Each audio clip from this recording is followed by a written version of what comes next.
저는 수명산에서 이렇게 늘 운동하고 있는데 수명산 운동하러 다니다 보면 늘 가니까 그 사람들 보면 오늘은 몇 명 정도 이렇게 코로나 발생되겠구나 이렇게 저 정도면 어느 정도 발생되겠구나 하면 그 추세가 좀 맞아요. 사람들이 이렇게 많이 해해지고 나면 막 마스크를 벗고 다니잖아요. 운동하는 사람이 많으니까. 그러면 100% 완전히 꼭꼭 싸매고 된다면 오늘 얼마 안 나오겠다 얼마 안 나오고요. 사람들에게 마음가짐 따라서 더 많이 생기기도 하고 적게 생기기도 하는 것 같다. 이렇게 최고 좋은 방역은 마스크입니다. 마스크. 그러니까 뭐 백신 맞은 것보다도 더 확실한 건 마스크예요. 이렇게 마스크 잘하고 다니는 사람은 아무리 많이 걸렸어도 그 사람은 안 걸리잖아요. 이렇게 그냥 개인을 막아주는 거니까. 그래서 마스크만 잘 활용하면 변이 바이러스 계속 생겨나고 사실 백신 맞은 사람도 변이 바이러스하고 또 걸렸잖아요. 근데 마스크 잘하면 안 걸리거든요. 여러분이 마스크를 생활하고 어떤 면에서는 평생 쓰고 다닐 수 있는 시대가 올지도 몰라요. 그냥 변종이 와버리면 이제 지금까지 했던 백신은 다 무효가 되어버립니다. 변종이 오면. 지금 변이만 오니까 그래도 좀 효력이 있지. 그래서 이게 불편하지만 여러분 지혜롭게 어떻게 잘 활용할 수 있는가. 물론 혼자 있을 때 괜찮죠. 혼자 차 몰고 가는데 어떤 사람은 꽁꽁 싸매고 다니거든요. 그건 상관없거든요. 혼자 있으니까. 또 산에 혼자 운동하러 갈 때는 상관없지. 옆 사람 지나는 사람 없으면. 어떻게 전파되는지를 잘 이해하고서 나 자신을 잘 지키는 겁니다. 집안에 들어가서 꽁꽁 싸맨 사람 있잖아요. 집안에 뭐 이렇게 늘 같이 있던 우리 식구끼리는 괜찮죠. 그러나 그 식구 중에 한 명만 걸렸으면 또 다 걸리겠죠. 이렇게. 그래서 여러 가지 그런 부분을 여러분 지키는 게 마스크니까 마스크를 잘 활용하시기 바랍니다. 창세기 3장 1절에서 7절입니다.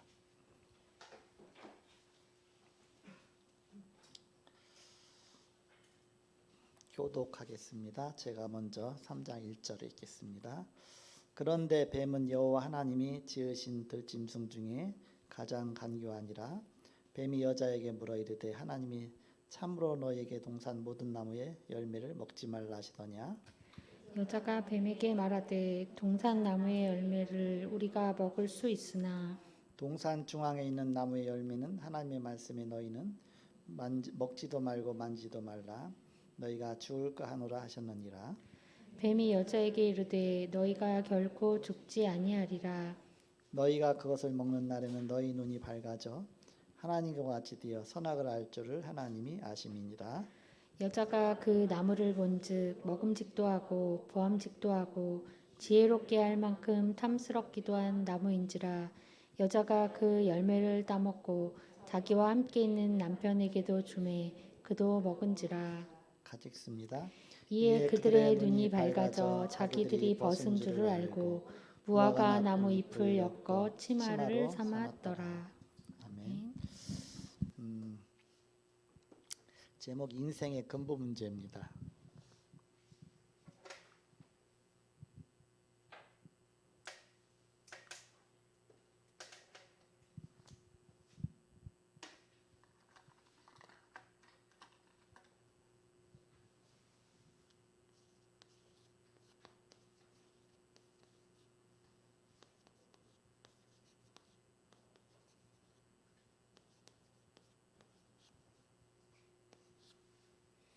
근본이 무너지면 다 무너지겠죠. 근본이 확실하면 두고두고 튼튼한 것입니다. 아파트 무너질 때도 뭔가 기초된 그 근본 하나, 뭐 뼈대 된 근본 하나 무너지면 그냥 그 모든 것이 아르왕창 다 무너지겠죠. 그래서 우리가 인생의 근본 문제가 뭐냐, 이 부분에 여러분이 전도자는 확실하게 알고 있어야 되고 확실하게 인생에 대한 답을 줘야 되겠습니다. 그래서 근본 문제에 대한 정확한 답을 갖고 여러분이 팀사를 하든지 사람을 만나든지 여기서 정확하게 할 수 있어야 되겠습니다. 내일부터 3일 동안 청년 목회자 부부 수련회 하는데 부목사님한테 내가 이렇게 부탁을 했어요. 운전 좀 해달라고. 그래서 부목사님 같이 가게 됐는데 경주까지 갔다 와야 되는데 그냥 난 운전 못해. 그래서 이제 부목사님 요즘에 부목사님이 그런 부분에 좀 이렇게 역할을 많이 하고 있습니다. 이번 호남지교회 하는데도 부목사님 올적갈적 운전하고 하는데 제가 나이가 어느 정도 먹었을 때부터는 운전이 힘든 거예요. 장거리는 1시간 정도는 괜찮은데 그래갖고 어디 갈 때는 꼭 부탁하는데 이번에 김제 갔는데 그 하나의 마음에 기도하면서 캠프전도 학교를 다음부터 여기서 해야 되는데 어떻게 해야 될까 기도하면서 그래서 처음 가자마자 그 현장 가기 전에 먼저 김제 교회가 있으니까 우리 백수영 권사님 아버님이 개척한 교회가 있고 초등학교 4학년 때 개척했기 때문에 벌써 30년 이상 넘었잖아요. 그래서 계속 되고 있는데 목회 계속 하고 계셔요. 이렇게 우리 성도가 없어서 그렇지.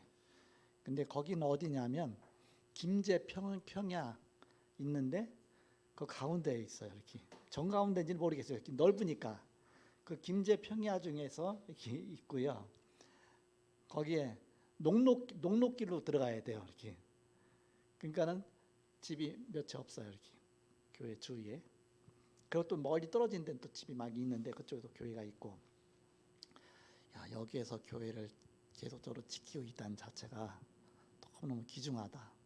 닿는 순간 이제는 거기 교회가 없어지는 거니까 누가 와서 하지도 않죠. 이렇게 누가 거기 와서 하겠습니까? 너무 시골인데 이 집도 없는데 어떻게 여기다 개척을 했지? 그 생각이 드는 거예요. 이렇게.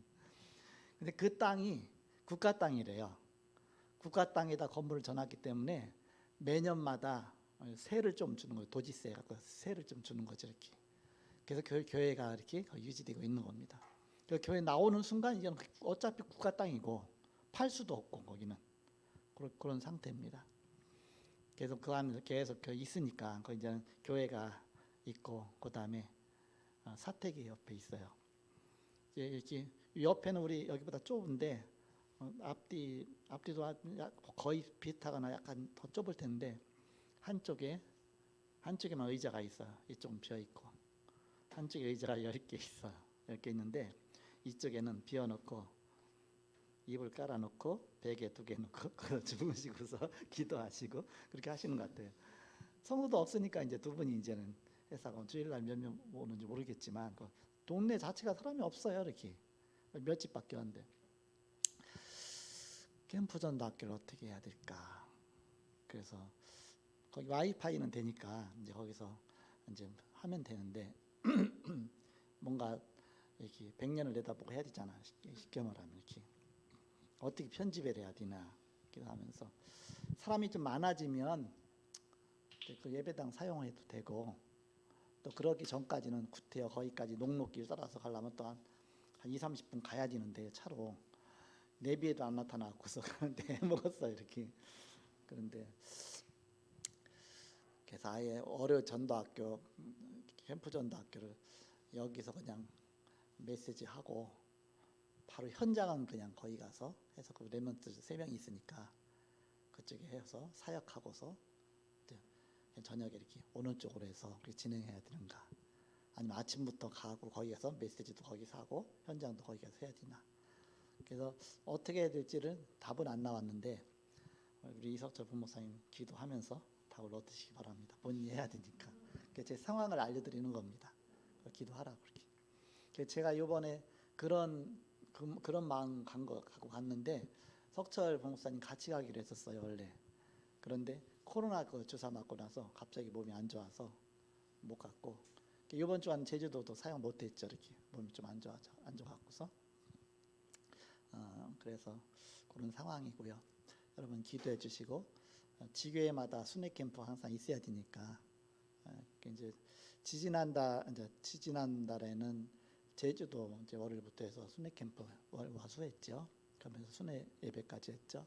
그다음 지난달에는 성모도 거기 가서 캠프 전도학교 또 했죠. 이번 이제 직접 가면 또 준비가 안 돼 있으니까 그래서 제가 가서 상황을 좀 본 겁니다.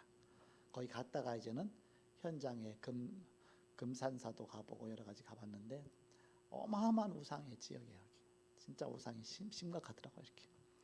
이곳에 빈 곳인데 캠프를 해야 되는데 복음을 전해야 되는데 그런 마음을 갖고 왔습니다. 우리가 그런 현장 들어가서 근본부터 파고 들어가야 돼요. 근본. 내일 이제 그 총회 목회자부 수련회 가는데 경주 가잖아요. 저번에 경주 갔을 때에 우리 정세락 장로님 아버님 돌아가셨을 때 갔었는데 그 어머니가 계시더라고요. 근데 어머니 좀 이렇게 얼굴이라도 뵙고 이렇게 저기 하고 싶은데 또 연세가 많으시니까 이렇게 뭐 이렇게 대화 나눌 수도 없고 여러 가지. 그래서 이제 돌아가실 날도 얼마 안 남았을 텐데 한번 좀 복음이라도 이렇게 전했으면 좋겠다 그런 생각이 들더라고요. 이렇게. 그러다가 이번에 강릉 미션홈 때 가서 그 얘기를 했어요. 그래서 이제 가기로 했습니다. 이렇게. 내일 거기 갔다가 그 집이 경주니까 어머니 혼자 살거든요. 84세입니다.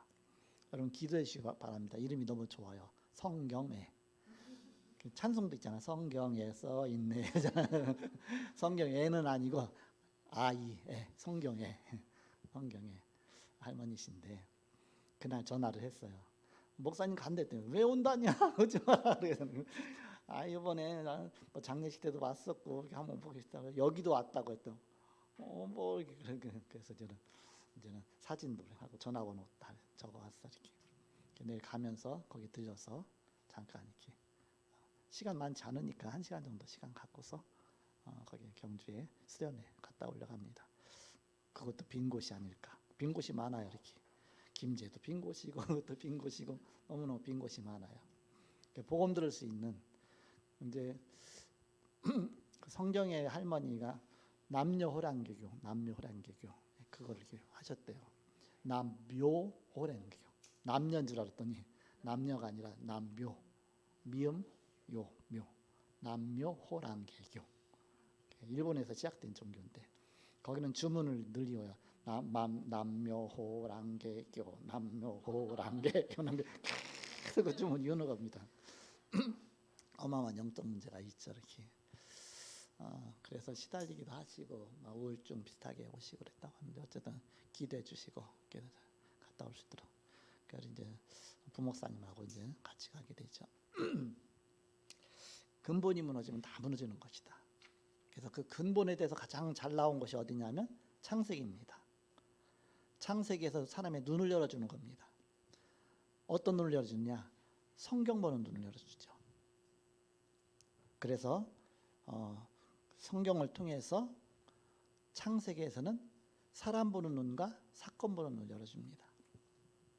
그래서 사람 보는 눈, 창세기 1장부터 시작해서 11장까지 사건 보는 눈, 4가지 사건, 창조 사건, 타락 사건, 노아 홍수 사건, 그리고 바벨탑 사건.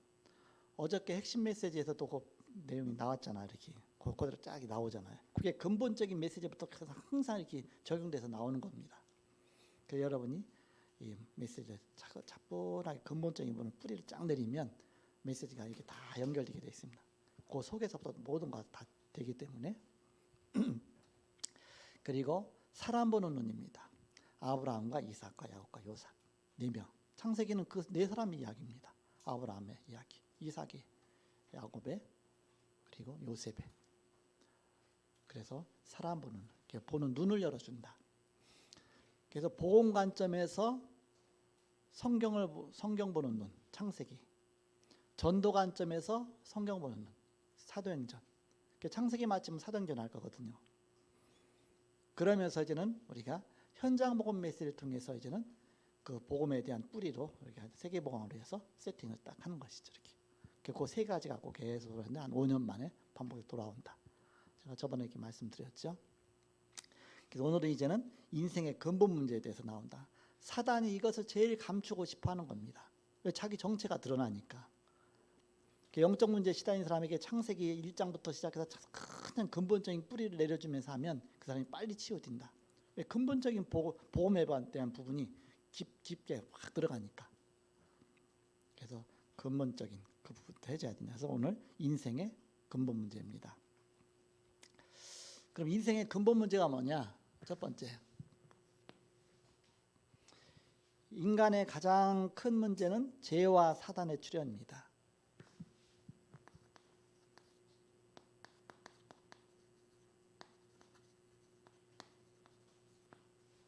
죄와 사단의 출현이죠.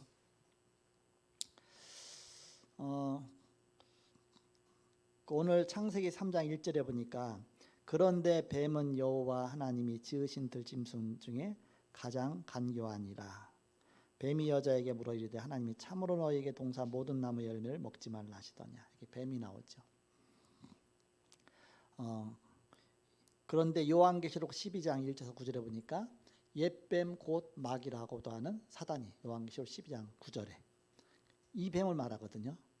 그러니까 창세기에도 이 뱀을 말하고 요한계시록 끝에 가서도 말하고, 요 뱀이 옛뱀, 그 에덴 동산에 나타났던 그 옛뱀, 곧 마귀였다 그러죠. 마귀라고도 하는 사단이 그렇습니다. 천하를 꿰는 자라. 우리가 정확하게 말씀 속에 근본적인 부분을 딱 잡아야 됩니다. 아, 사단이 여기서 출현한 거구나. 사단이 뱀으로 나타나서 출현한 거구나. 정확하게. 그래야 사단이 무너지지. 자기 정체가 근본적인 것부터 드러나니까. 그럼 사단은 어디서부터 출현했느냐? 성경 통해서만 알 수 있죠. 에스겔 28장 12에서 14절입니다.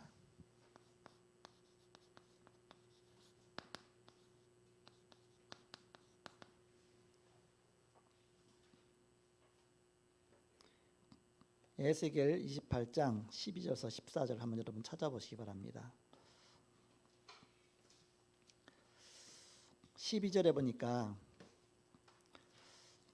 네가 옛적에 하나님의 동산 에덴에 있어서, 에덴 동산에서 나타난 자 그 얘기단 말이죠. 이렇게 에덴에 있어서 각종 보석꽃 홍보석과 황보석과 금강석과 황옥과 홍마누와 창옥과 청보석과 남보석과 홍옥과 황금으로 단장하였으며 자기를 치장한 것이죠. 가짜로, 위선으로.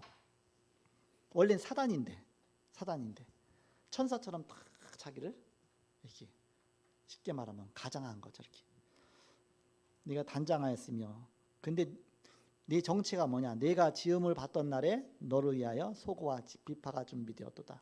소고 비파 다 악기잖아요. 하나님을 찬양하라고 하나님 주신 악기 아닙니까? 너는 기름 부음을 받고 지키는 그룹이며, 하나님이 세웠다 그 얘기입니다. 기름 부음 받았다 그 얘기는. 그리고 그룹이다 그랬잖아요.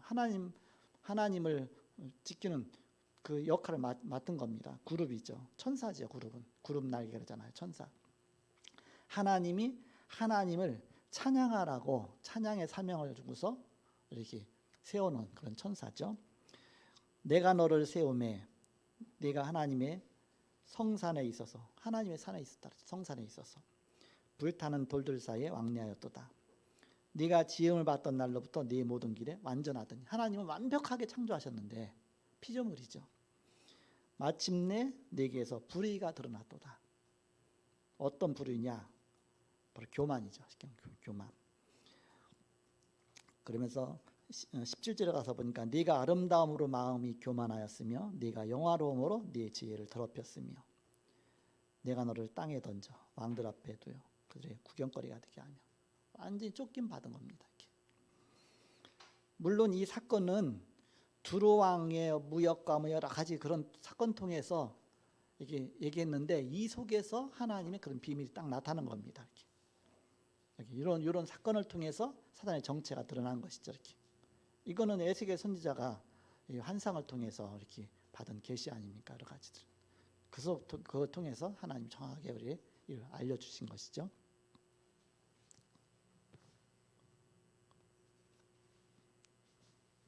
음악을 맡았던 그런 천사였는데 타락한 것이다.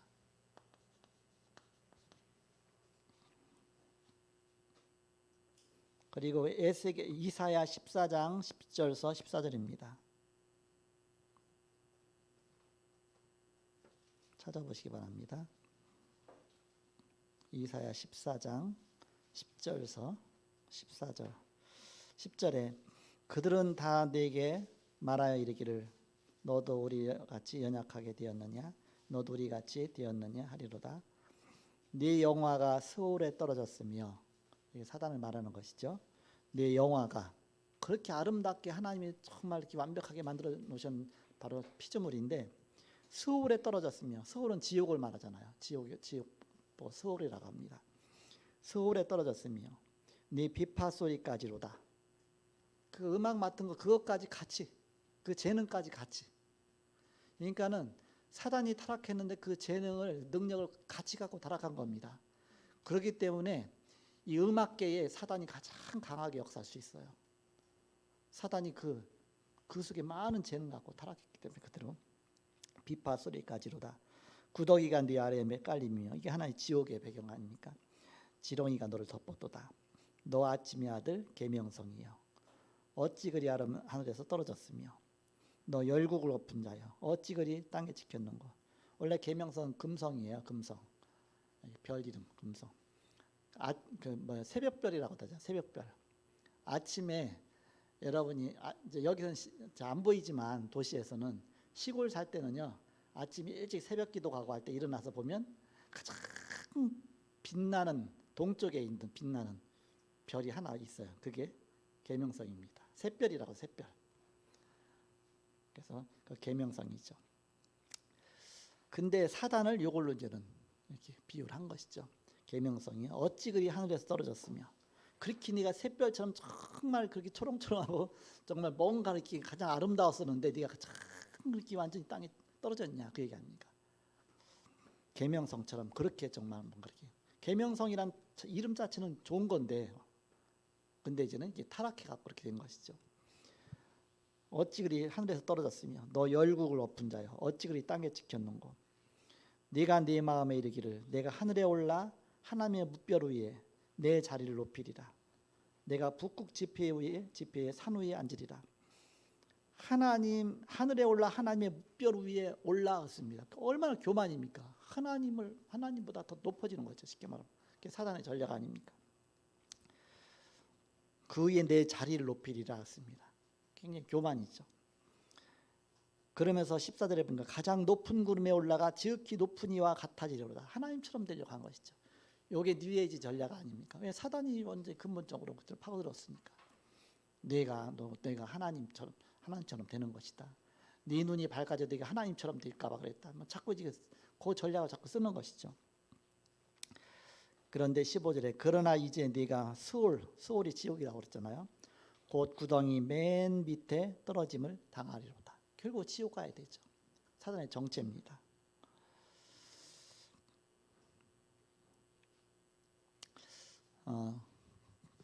이사야 12장 14장 10절 14절이죠.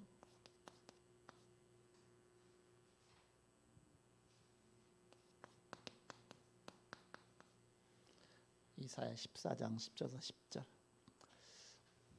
여러분이 근본적으로 이거는 좀 외워놓으시기 바랍니다. 다 뭐 구절 다 못 외우더라도 이사야 14장 10절에서 14절이잖아요. 대칭이잖아요. 물지개처럼 이렇게 양쪽에 이렇게 14장 14절 14절이나 28장 12절 14절은 똑같잖아요. 이게 14를 배로 하면 28장이고 그다음 그대로 또 뭐 또 물지개처럼 또 돼 있잖아요. 그죠? 14, 12, 14 이렇게. 그래서 이역이 좋게 그 많은 기절 중에 왜 요거만 끊어놨을까? 이렇게 이역이 좋라고 이렇게. 그래서 우리 이사야 14장 14절 14절 에스겔 배로 올려갖고 28장 12절 14절. 그래서 사단이 바로 음악을 맡았던 천사가 교만해서 타락한 것이다. 두 장 똑같은 내용들이죠. 교만해서 타락한 천사들이다. 기름 부음 받은 바로 이렇게 그룹이다. 이사야에서는 계명성이라 했습니다. 계명성. 찬송에도 계명성이라는 단어가 들어온 겁니다. 계명성 동쪽의 아침 뭐 이렇게 계명성 동쪽에 그런 내용도 있죠. 이렇게 사실 계명성이라는 단어는 좋은 건데 그게 한국에서 지은 찬송이에요. 그게 한국 사람이 편집 작사한 겁니다. 이렇게. 이런 영적 사실을 좀 알고서 해야 되는데 한국 사람이 작사한 거는 이게 보면 복음의 깊은 부분이 좀 떨어지는 것 같아요. 이렇게 내용들이 그래서 그런 찬송은 이렇게 제가 이렇게 잘 많이 안 불러요. 이렇게 뭐 무시하는 거 아니지만 그래도 이 복음을 자꾸 이렇게 흐리게 이제 그런 부분이 많이 있습니다. 그러니까 내가 뭐 열심히 하려고 하는 그런 쪽으로. 그래서 뭐 삼철 이반도 금수강산 복음이 안 들어가 있잖아요. 일하러 가서 열심히 일하면 뭐 하겠습니까? 예를 들어서 그런 쪽으로가 많아요. 이렇게. 그러니까 복음의 내용 하나도 없고 그냥 일하러 가 열심히 일하세요. 뭐 그런 내용이 많아요. 이게 뭔가 내용 자체가 십자가의 깊은 그런 비밀보다도 이렇게 뭔가 우리가 열심히 하자 그런 쪽이 많아요. 이렇게. 복음보다 종교 쪽이 많죠. 한국 사람이 작사한 부분이 아직 복음의 뿌리가 얕기 때문에 이제 그런 부분은 많이 있습니다. 찬양 인도할 때 여러분 잘 참고하시면 됩니다. 한국 사람이 작사한 건 잘 살펴보고 가세요. 진짜 은혜 드는 것은 크로스비가 한 거라든지 뭔가 이렇게 오래 막 몇백 년 동안 이렇게 불러온 찬양들이 있거든요. 그렇게 깊은 그런 내용들이 있습니다.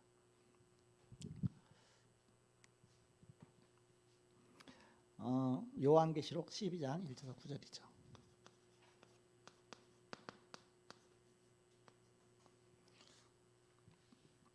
요한계시록이니까 이제는 세계 종말 쪽이 나오잖아요. 여러분 한번 모처럼만이니까 찾아보시기 바랍니다. 요한계시록 12장 1절에서 9절. 제가 빨리빨리 찾을 수밖에 없어 지금. 바빠서가 아니고 집에 프린터가 고장이 났어요. 이렇게 설교를 갖다 항상 토요일마다 이제 프린터를 이렇게 인쇄를 하는데 게다가 바꿔 생각했어. 이렇게 왜 프린터가 고장 났을까 하는 계기 뭘까? 게다가 제가 갱신했어요. 왜냐 프린터 안 하고 하자. 그래서 제가 이 태블릿을 갖고 나왔어요. 그러니까 오늘 메시지도 태블릿 보고 한번 해보자. 태블릿 하다가 혹시 뭐 고장 난 거라 안 됐는지 찡 하고 갖고서 이게 뭐 딴 걸 덮어버린다면 안 되잖아요. 그래서 이거 갖다 비행 모드로 딱 바꾸고 딴 거 안 오도록 메시지만 딱 뜨도록 해놓고 한번 해보자.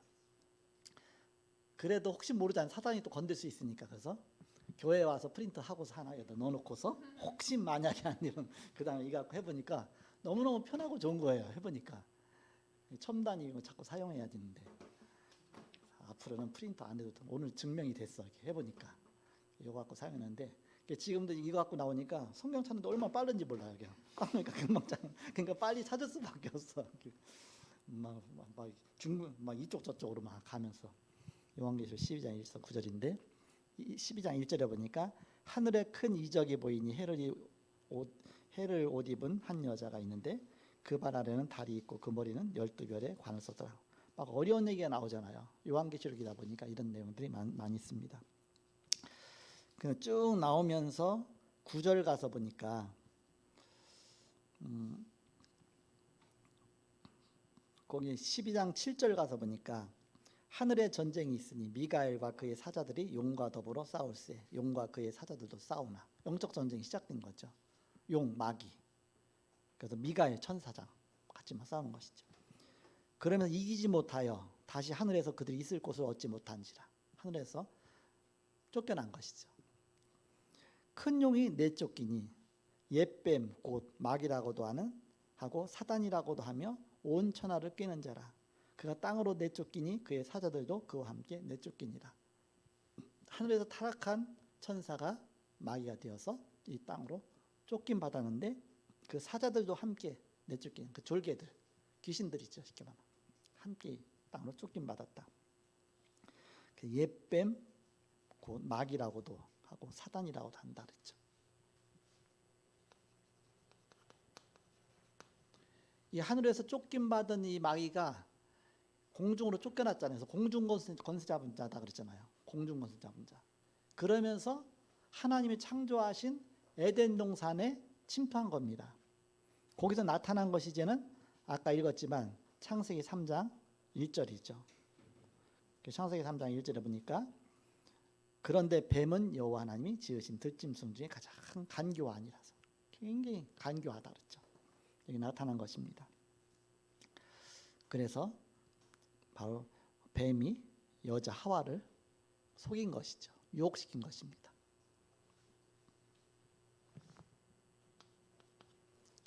사번에 보니까 그 정체가 바로 이 성경에만 나와 있습니다. 창세기 3장 1절에서 6절이죠.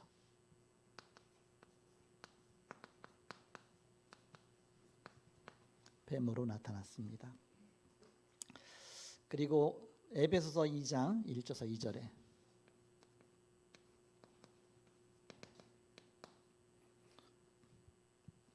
허물과 죄로 죽었던 너희를 살리셨도다 했습니다.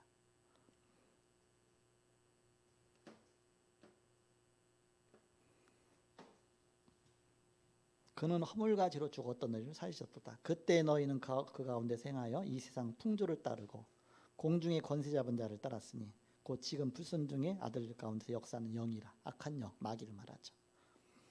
전에는 우리도 다 그 가운데서 우리 육체의 욕심을 따라 지내며 육체와 마음에 원하는 것을 하여 다른 이들과 같이 본질상 진노의 자녀였더니 하나님 은혜로 우리가 구원받은 것이죠.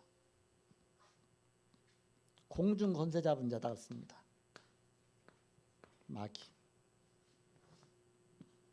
마귀의 정확한 정체가 이제 드러나는 것이죠. 그 마귀가 고린도후서 11장 14절입니다. 고린도서 11장 14절. 이것은 이상한 일이 아니니라 사단도 자기를 광명의 천사로 가장하나니 그렇습니다.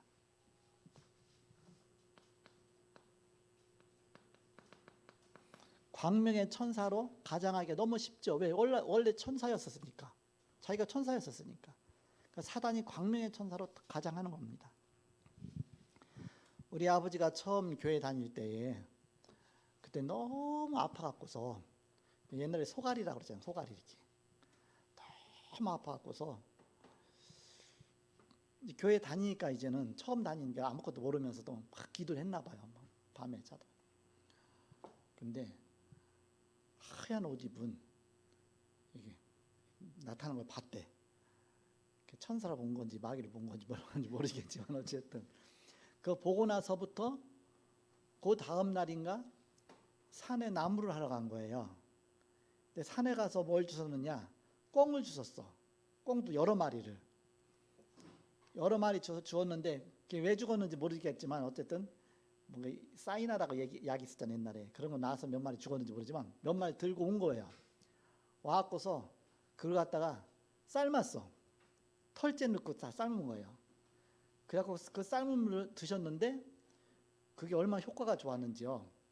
굉장히 독한가 봐요. 그게 털까지 다 넣고 삶았는데 우린 그 고기 막 먹었죠.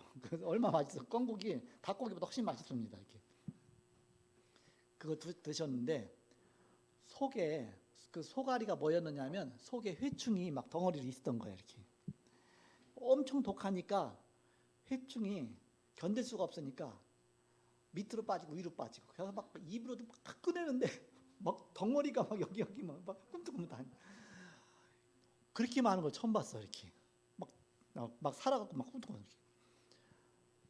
그래갖고서 그다음부터 괜찮은 거 있죠. 그래서 평생 있던 소가리병이 그때 나은 거예요. 이렇게 늘 배가 아픈 거예요. 그걸 소가리라고 그러거든요.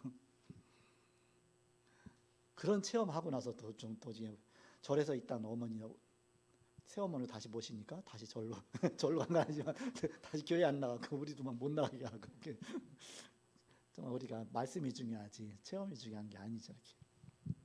그렇게 광명의 천사로 나타날 수가 있죠. 어쨌든 사단은 뭔가 이렇게 고린도후서 아예 자기를 천사처럼 했죠. 광명의 천사.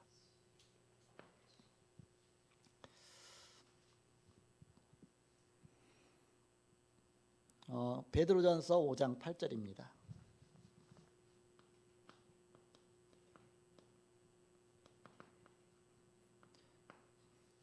허점이 안 보일 때는 천사처럼 나타나서 허점을 찾거든요. 이렇게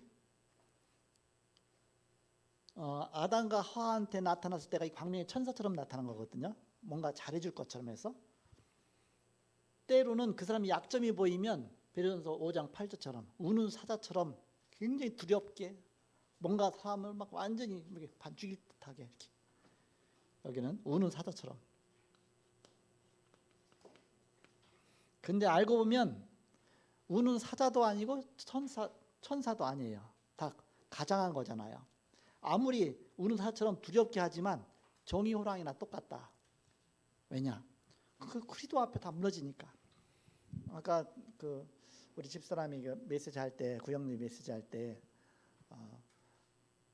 그 철로 역정이 있던 곳에서 필그림 하우스 이제 그쪽에 갔던 얘기 좀 했잖아요. 거기 가면 철로 역정을 재현해 놨어요. 길을 가다가 뭐 이제 뭐 온순이가 있고 뭐가 또 있잖아. 이렇게 뭐 기독도가 크리스찬이 가고 이렇게 쭉 하면서 가다 뭐 사자도 있고 뭐도 있고 다 있잖아요. 근데 그런 사자 같은 거를 다 발목을 다 묶어놨거든, 이렇게 쇠로. 그러니까 가까이 가도 괜찮아. 왜? 그 줄 있는 데까지만 가면 되니까. 걔도 아무리 무서워도 쇠줄을 갖다가 딱 묶어서 그 줄만큼만 가까이 가면 아무리 지도 괜찮잖아요. 사단은 하나님의 허용 안에서 역사하지 그 밖의 것은 역사하지 못합니다. 그러니까는 욥한테도 생명 건들지 마라. 그 못 건드리잖아요. 아무리 해도 이렇게. 거기까지 뭔가 하나의 허용 범위 안에서만 역사할 수 있는 겁니다.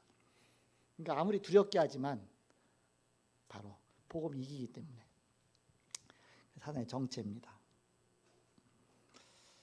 그리고 사사기 9장 23절입니다.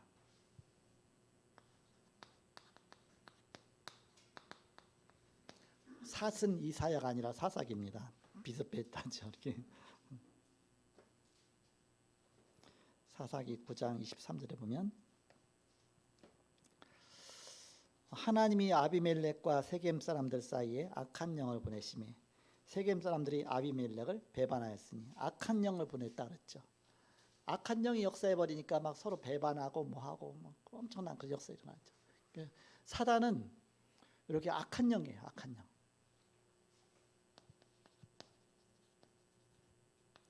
무당들이 이 악한 영에 사로잡혔으니까 얼마나 그 악한 짓을 하겠습니까? 그럴 수밖에 없죠. 자기 입도 모르게 그렇게 갈 수밖에 없죠. 데살로니가 후서 2장 10절에서 14, 11절.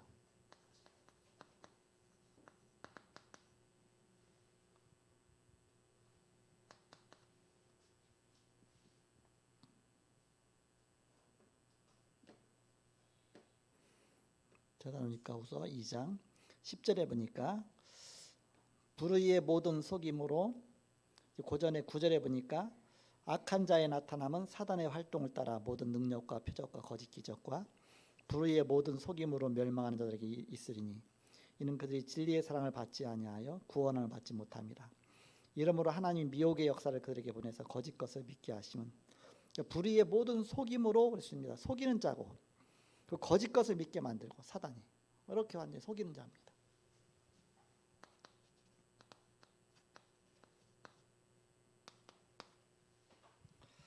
사도행전 그 밑에 거 고린도서 4장 4절에서 5절에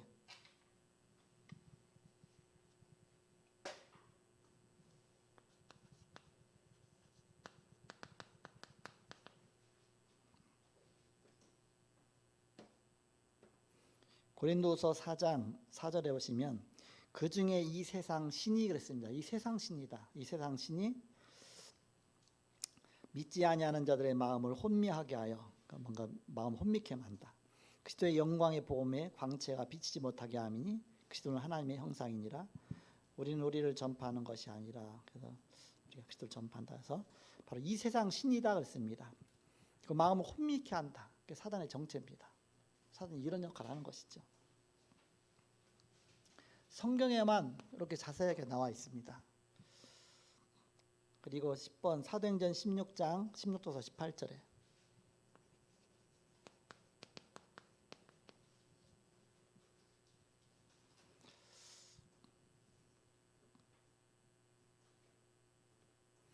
빌립보 지역에서 사도 바울이 전도하러 가서 만난 귀신 들린 여종 아닙니까? 사도행전 16장 16절에 우리가 기도하는 곳에 가다가 점치는 귀신 들린 여종 하나를 만나니 점을 얻고 주인들이 큰 이익을 준 자라. 귀신 들린 자인데 여종 하나를 만나니 그랬죠. 나중에는 복음 받고 전도자가 됐겠죠. 그가 바울과 우리를 따라와 소리질러 이르되 이 사람들은 지극히 높은 하나님의 종으로서 구원의 길을 너에게 전한 자라 하며 귀신이 귀신같이 한다고 말도 안 했는데 사도 바울의 정체를 다 드러냈죠. 근데 전도에 방해가 되니까 이같이 여러 날을 하는지라 바울이 심히 기로하여 돌이켜 그 귀신에게 이르되 예수 내 이름으로 내가 네게 명하는 그래서 나오라니 귀신이 즉시 나오니라. 그러니까 사단이 그 전도 방해하려고 그렇게 하죠. 그러니까는 예수 내 이름으로 나가라. 그래서 쫓겨나오게 되죠. 귀신입니다. 귀신을 부리는 것이죠. 사단이 우두머리고 밑에 많은 졸개들 귀신들이죠. 마가복음 5장 1절에서 10절에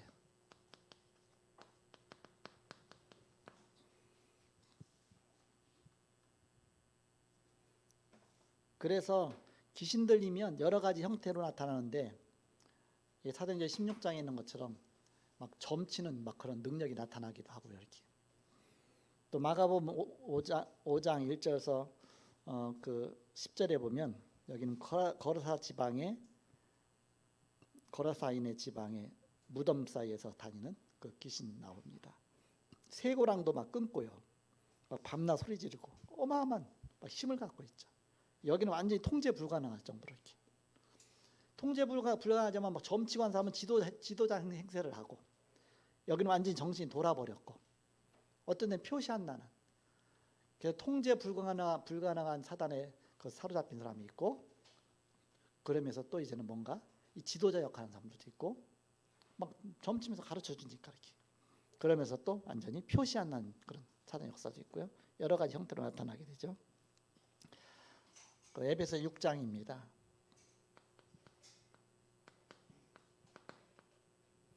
에베소 6장 11절에서 13절.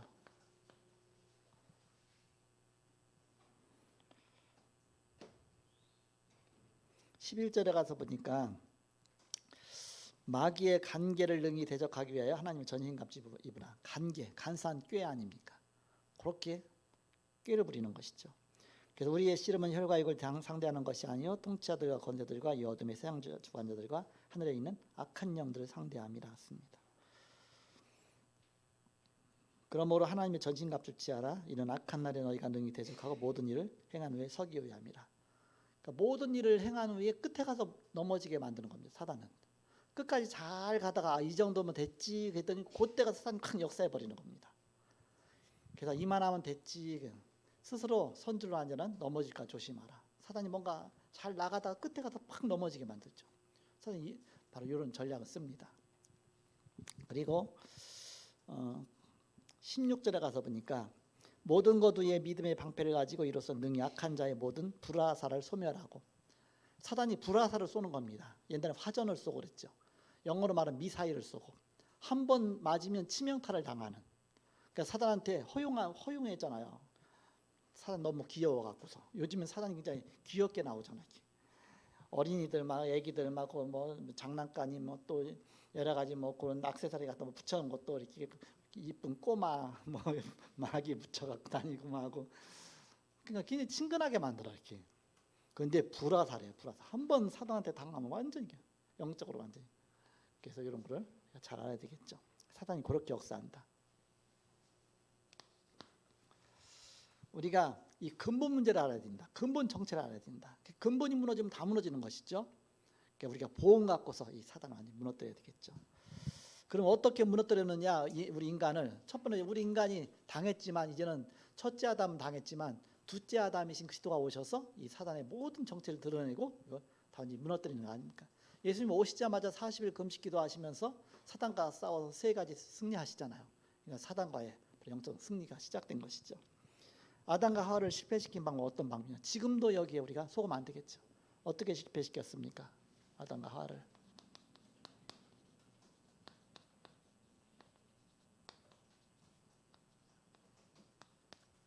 실패시킨 방법은 처음에 뱀을 이용했습니다.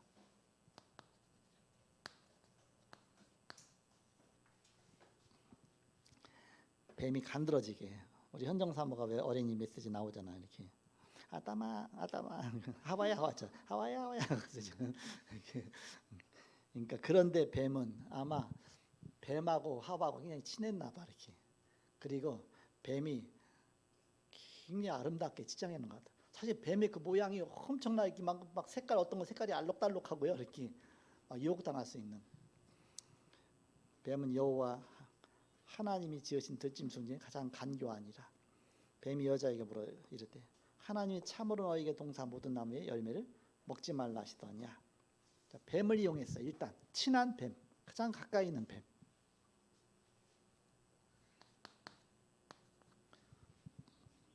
그런데 실패시킨 방법이냐? 불평하게 했습니다. 어떻게 불평하게 했느냐? 야, 하나님이 너에게 주신 것이 너무너무 많구나. 동산에 있는 모든 과실을 다 마음대로 먹으라고 하지. 또 거기다가 막 이렇게 생명 과실도 있지. 네 의무대로 다 하라고 그랬는데 그거 얼마나 좋으냐. 그렇게 했으면 절대 안 무너졌을 거예요. 그런데 그게 아니라 동산에 있는 실과 전체 먹지 말라 하더냐. 그렇게만 불평 이용한 것이죠. 그랬더니 하와가 다 먹지 말라는 건 아니고 이미 다 먹을 수 있지만 저 동산 중앙에 있는 선악을 알게 하는 나무에 저 실과 먹지 말라 했다. 그거는 여러 나무가 있는 것도 아니고 여기저기 있는 것도 아니고 거기 딱 하나만 있는 겁니다. 선악을 알게 하는 나무는 하나만. 딴 나무는 다 씨를 맺고 해서 막 점점 많아지지만 선악을 알게 하는 선악과는 딱 한 그루만 있는 거예요. 이렇게. 근데 저거는 먹지 말라고 했다. 먹으면 정령 죽으리라 그랬는데 정령 죽으리라가 아니라 죽을까 하노라. 말씀 집중 안 했죠. 이렇게 오전에 말씀처럼 말씀 집중 안 해갖고서 대충 들어갖고서 일단 사단이 파고들 때 불평을 이용한 겁니다. 그리고 타협 사단이 그렇게 이제는 불평을 막 심어주니까 이제는 타협하죠. 3절에 보니까 동산 중앙에 있는 나무 열매는 하나님 말씀이 너희는 먹지도 말고 만지도 말라. 만지지 말라 그러지 않았거든요. 먹지 말라고 했지. 2장 17절에 보니까 먹지 말라. 먹는 날엔 정령 죽으리라. 그러니까 집중해서 듣지 않고 대충 들었기 때문에 자기가 막 덧붙이는 겁니다. 만지지도 말고 만져도 괜찮아. 그냥 먹지만 하면 돼요. 먹지도 말고 만지도 말라. 너희가 죽을까 하노라. 정령 죽으리라 그랬는데 죽을까 하노라. 말씀에 집중하지 않은 결과 사단이 공격할 때는 거기에서 그렇게 속게 되는 것이죠. 결국 타협하게 됩니다. 타협하게 돼서 죽을까 하노라. 그게 뭐야? 안 죽을 수도 있으니까 혹시 한두 개 정도 먹어보자. 거기까지 가게 된 거 아닙니까? 그러니까는 그 약점이 보이니까 사단은 금방 거짓을 원래 거짓말한 장이니까 4절 뱀이 여자에게 이르되 너희가 결코 죽지 아니하리라. 아니 뒤집어졌죠. 결코 죽지 아니하리라. 먹으라 그랬죠. 그러면서 5절에 보니까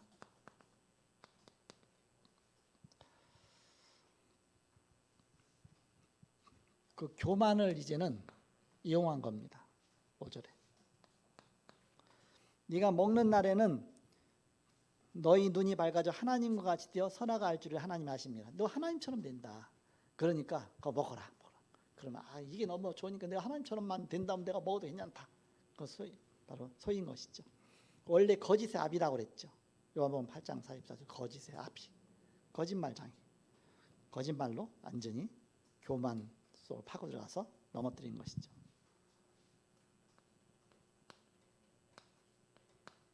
한번 거짓을 딱 심어 넣어주니까 유혹이 생기잖아요. 그 다음부터 늘 보던 선악과 나무인데 그날따라 6절에 보니까 여자가 그 나무를 본즉 먹음직도 하고 보암직도 하고 지혜롭게 할 만큼 탐스럽기도 한 나무이지라. 보암직하고 먹음직하고 지혜롭고 저만 먹으면 소원이 없겠다. 저거만 먹으면 내가 하나님처럼 금방 되겠다. 뭔가 유혹이 다 그렇잖아요. 저거만 내가 소유했으면. 초등학교 때 네, 부끄러운 이야기. 옆집에 가니까 너무너무 좋은 연필이 있어. 우리는 없는데 우리 집에는 저거 하나 가졌으면 좋겠다 해서 없는 사이에 슬쩍 하나 갖고 왔다니까 지금 이렇게. 저거만 가지면 소원이 없을까 너무 좋을 것 같은데 집에 갖다 놓으니까 나중에 꼴도 보기 싫은 거 있죠. 이렇게. 갖다 주기 줄 수도 없고 이렇게. 그게 유혹 아닙니까? 유혹. 사단이 그렇게 유혹하는 것입니다. 뭔가 유혹에 한번 마음을 집어넣어주면 막 안정기가 막 못 견딜 정도 되는 거예요. 막 너무 이렇게 사단이 완전히 그 마음이 장악해 버린 것이죠. 그래서 결국은 따먹었습니다. 따먹고 나니까 진짜 이제 눈이 바뀌었어요. 어떤 눈으로 바뀌었느냐? 영적인 눈은 어두워지고 육신적인 눈이 밝아졌습니다. 7절 보니까 이에 그들의 눈이 밝아져 자기들이 벗은 줄을 알고 무화과 나무 잎을 엮어 치마로 삼았더라. 영안은 어두워져서 하나님 보는 눈은 어두워지고 육신적인 눈은 어두워서 이제 벌거벗은 쓰는 것만 보이고 그런 쪽으로 가지게 된 것이죠. 하나님 떠나면 영은 어두워지고 육은 밝아지게 되는 것이죠. 자, 결과입니다.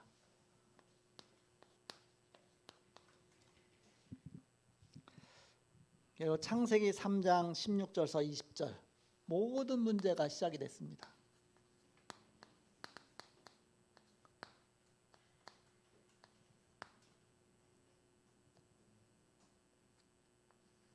사기꾼에게 사기당해갖고서 집을 떠나가면 어떻게 됩니까? 완전히 사기당하잖아요. 그래갖고서 모든 문제 다 생기죠. 어린아이가 어머니 품 떠나면 모든 문제 다 오죠. 먹는 문제, 안전의 문제, 미래의 문제, 모든 문제가 다 생기죠. 가서 어머니 만나야 되는데. 그러니까 창세기 3장 16절에서 16절에 보니까 또 여자에게 이르시되 내가 네게 임신하는 고통을 크게 더하리니 여자의 고통 중에 최고의 고통이 임신하는 고통이라고 하죠. 출산하는 고통. 네가 수고하고 자식을 낳을 것이니 너는 남편을 원하고 남편 너를 다스릴 것이니라. 아담에게 이르시되 네가 내 아내의 말을 듣고 내가 네게 먹지 말라 한 나무의 열매를 먹었은즉 땅은 너로 말미암아 저주를 받고 너는 네 평생에 수고하여야 그 소산을 먹으리라. 땅이 네게 가시덤불과 엉겅퀴를 낼 것이라. 네가 먹을 것은 밭의 채소인즉. 땅도 이젠 저주를 받았습니다. 땅 저주받은 증거가 뭐냐? 곡식을 뿌리고 나면 곡식이 나는 게 아니라 자꾸 잡초가 나요. 잡초가 더 빨리 자라요. 항상 그렇잖아요. 밭에요. 한번 그냥 씨 뿌리고 나면 그대로 추수가 안 됩니다. 막 가서 농약도 줘야죠. 벌레 생기죠. 그다음 잡초 뽑아내야죠. 막 굉장히 힘들죠. 땅까지 저주를 받았어요. 소출도 잘 안 나고. 그러면서 결국은 너는 흙이니 흙으로 돌아갈 것이니라. 결국은 죽음이죠. 흙으로 돌아갈 것이니라. 육신은 흙으로 돌아가고 원래 영혼은 왔던 하나님께 가고 하나님 만나지 못한 영혼은 지옥으로 가게 되고. 그래서 하나님 기회를 주셨습니다. 20절에 아담이 그의 아내의 이름을 하와라 불렀으니 그는 모든 산자의 어미가 됨이더라. 이제는 이제 생명을 또 탄생하면서 이제는 그리스도 만날 때를 기다려야 되죠. 그리스도 오실 때까지 기다려야죠. 그래서 이 복음의 이제는 설명이 그다음부터는 계속 복음에 대한 설명입니다. 그래서 21절에 가죽옷을 지어 입히시니라. 가죽이 나오려면은 짐승 한 마리가 죽어야 된다. 가죽옷을 지어 입히시니까 그냥 나뭇잎 입었을 때는 햇볕 나면 금방 말라서 다 부서져 버리지만 지속이 안 되잖아요. 그러니까 그 나뭇잎은 하나의 종교나 마찬가지고 종교는 우리 영원히 해방시켜주는 게 아니죠. 잠깐은 좋을지 몰라도. 그러니까는 가죽옷을 지어 입히시니라. 그래서 그 가죽이 어떤 가죽이냐? 아마 양의 가죽이었을 거다. 양을 잡아서 목 날리고 손목 양쪽 날리고 발목 양쪽 날리고 배 가르고 속에 고기 다 꺼내고 그다음 말려갖고서 위에 앞발에다가 팔 넣고 뒷발에다가 다리 넣고 여미면 천연 모피 최고 비싼 모피 그렇게 해서 사람의 치부를 가르친 그게 저는 복음에 대한 설명이죠. 그렇게 해서 우리 위해서 대신 죽으실 어린 양 대신 그리스도께서 오셔서 우리의 모든 걸 우리 수치를 가르쳐주시는 그러니까 그런 식으로 계속 이제 나오는 사건마다 오실 그리스도를 설명하는 겁니다. 금방 그 다음 장 창세기 4장 가서 보니까 아벨의 피제사 피 흘려 죽으실 그리스도를 설명하는 것이죠. 금방 5장 가서 보니까 방주 연양 방주 주신 그리스도 안에 있으면 우리가 사는 것이죠. 계속 복음을 설명해 주는 겁니다. 여기서 답을 딱 내주고 근본적인 뿌리를 딱 내려주고 그 다음부터는 나오는 모든 사건들이 이제는 복음으로 계속 연결되는 겁니다. 뭐 광야 가는 길, 뭐 무슨 길, 계속 모든 뭐 가나안이 어디 모든 역사들이 다 이제 그렇게 복음하고 연결이 되는 것이죠. 그래서 복음 관점에서 성경 보는 눈이 열려져야 되고 또 전도 관점에서 성경 보는 눈이 열려져야 됩니다. 그래서 우리가 먼저 눈을 열어주는 것이다.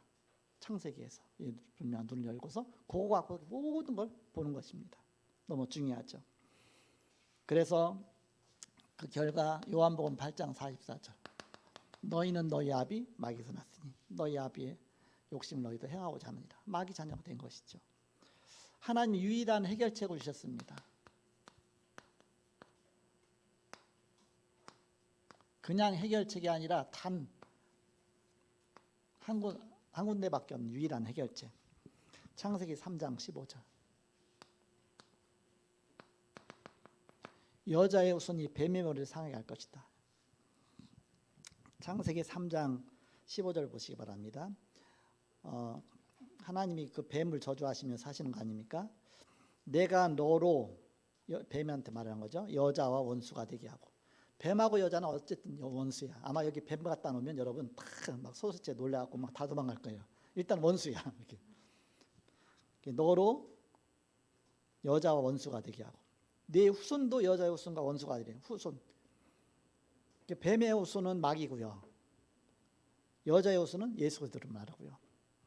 후손이라는 단어를 복수로 쓰지 않고 단수로 썼습니다. 하나 어떤 지칭에서 얼마나 많은 후손이 있겠어요?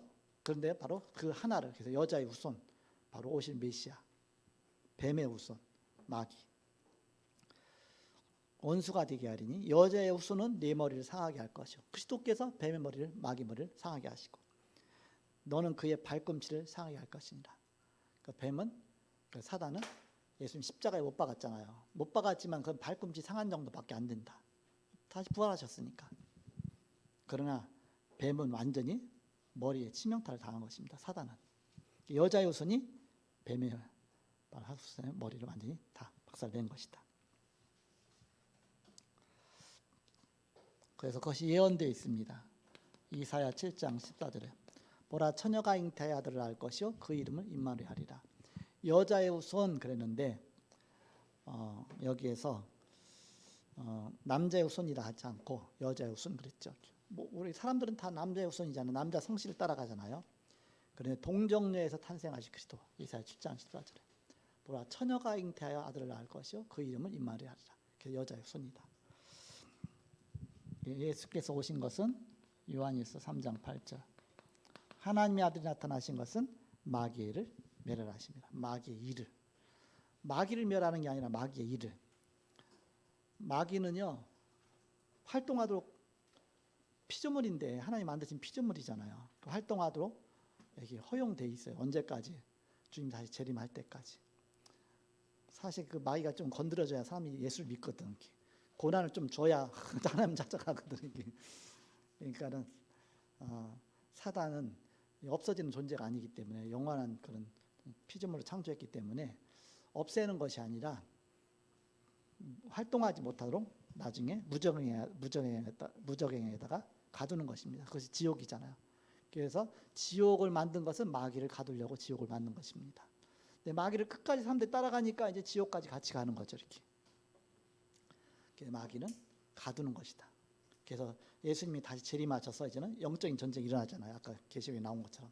그래서 결국은 미가엘 천사가 이기잖아요. 그래서 그때 잡혀갖고서 지옥 스골에다 집어넣으면서 네가 옛뱀 곧 마귀라고 하던 사단 그 정체를 딱 드러내잖아요. 그러니까는 창세기하고 딱 맞아지잖아요.